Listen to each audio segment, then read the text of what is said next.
नमस्कार साथियों, मैं हूं सरफराज और आप देख रहे हैं युक्तेवर। आज हमारे साथ युक्तेवर के संपादक वरिष्ठ साहित्यकार कमलनयन पांडे जी मौजूद हैं। कई सारे सवालों के साथ थोड़ा सा इनसे चर्चा करेंगे।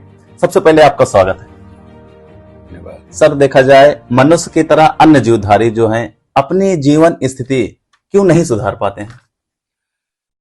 देखिए,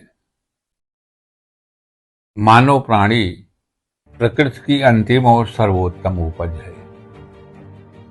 इसे प्रकृति से 4 मुख्य वरदान मिले हैं जो केवल मानव प्राणी को मिले हैं। मनुष्य के अलावा अन्य प्राणी को वरदान नहीं मिला है। पहला है अद्भुत मस्तिष्क। इस अद्भुत मस्तिष्क के जरिए मनुष्य जिस तरीके का विचार विमर्श कर सकता है, चिंतन मनन कर सकता है, तर्क वितर्क कर सकता है, वाद प्रतिवाद संवाद कर सकता है, वो सपने देख सकता है, वो कल्पनाएं कर सकता है, ऐसा अद्भुत मस्तिष्क अन्य प्राणियों को नहीं मिला है।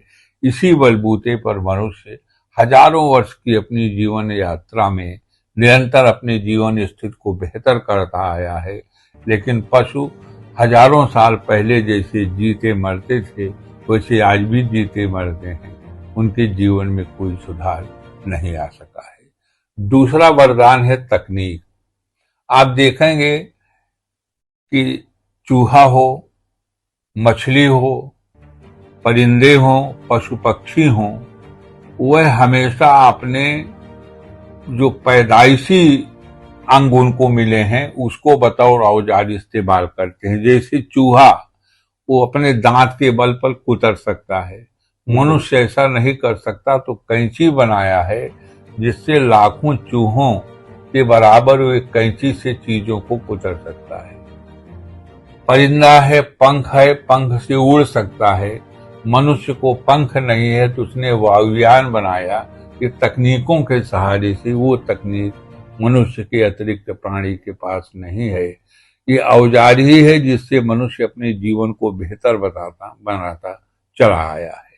तीसरा है भाषा।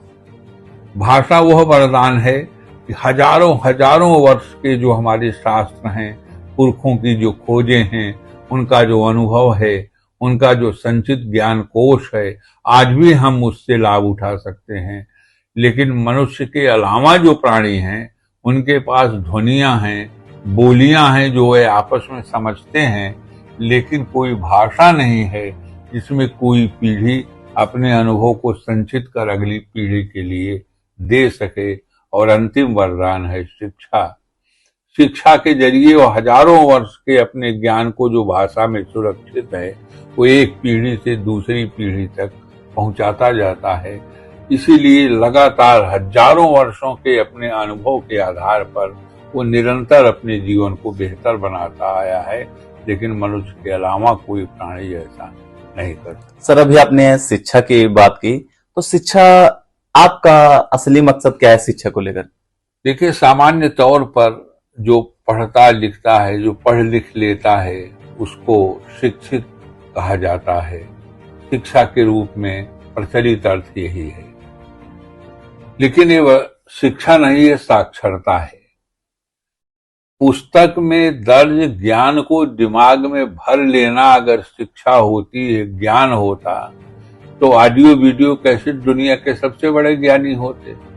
लेकिन शिक्षा का मूल आशय है ऐसा सीखना जिससे हम अपने व्यवहार को सुधार सकें, उसे बेहतर बना सकें, उसमें परिवर्तन ला सकें। जैसे एक बच्चे के सामने दीपक रखा जाता है तो उस लौ की खूबसूरती से एक आकर्षण पैदा होता है और बच्चा अपने घुटनों के बल चलता हुआ उस दीप लौ को पकड़ने की कोशिश करता है। लेकिन ज्यों ही हथेली दीप लौ को छूती है वो जलन की पीड़ा महसूस करता है, चीखता हुआ हाथ पीछे कर देता है। अब उसने जान लिया कि दीप लौ हमें जलाती है और जलाने से पीड़ा होती है। दूसरी बार दीपक उसके सामने रखिएगा तो बच्चा अपने व्यवहार को सुधार चुका होगा। वो दीप लौ को पकड़ने के बजाय उस लौ से, आग से दूर भागेगा। इसी तरह वो तमाम बुराइयों से दूर भागता रहा है।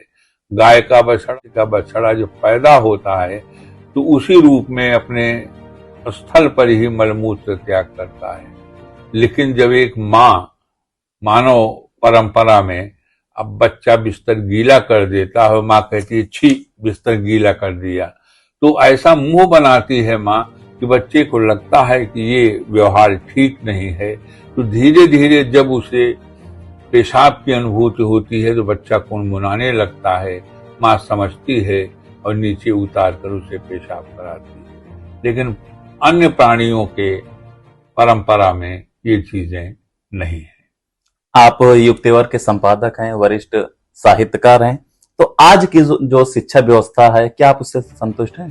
देखिए, आज की शिक्षा व्यवस्था यंत्र मानव बना रही है कि बहुत अच्छे इंजीनियर बनेंगे, लेकिन वो अपनी अभियांत्रिकी, अपनी इंजीनियरिंग का लाभ बेहतर समाज को दें, ये चेतना विकसित नहीं हो पा रही है। माने लोक चेतना का विकास नहीं हो रहा है। यंत्र मानव बनाया जा रहा है, संवेदनशील मनुष्य नहीं बनाया जा रहा है। इसलिए इस समय की शिक्षा व्यवस्था से मैं पूर्णतः संतुष्ट हूँ। क्या शिक्षा की जो प्रक्रिया है विद्यालय परिषद तक ही सीमित है? अगर ऐसा होता तो जब हम बच्चे का दाखिला नर्सरी में ही कराते हैं तो उसके पहले जो भाषा सीख चुका होता है वो भी तो शिक्षा है। बिल्कुल। और वो अपने परिवार में सीखता है, सामाजिक व्यवहार वो अपने परिवार में सीखता है, वो पशु पक्षियों के, वनस्पतियों के, अपने रिश्तों के नाम, उनके साथ व्यवहार करने का तौर तरीका अपने घर पर ही सीखता है। देखा जाए तो माँ के गर्भ से लेके कब्र तक शिक्षा की यात्रा है। इसीलिए दुनिया के शिक्षा शास्त्रियों ने कहा है कि शिक्षा आजीवन चलने वाली प्रक्रिया है, यानी ये गर्भ से आरंभ होती है और कब्र तक जारी रहती है।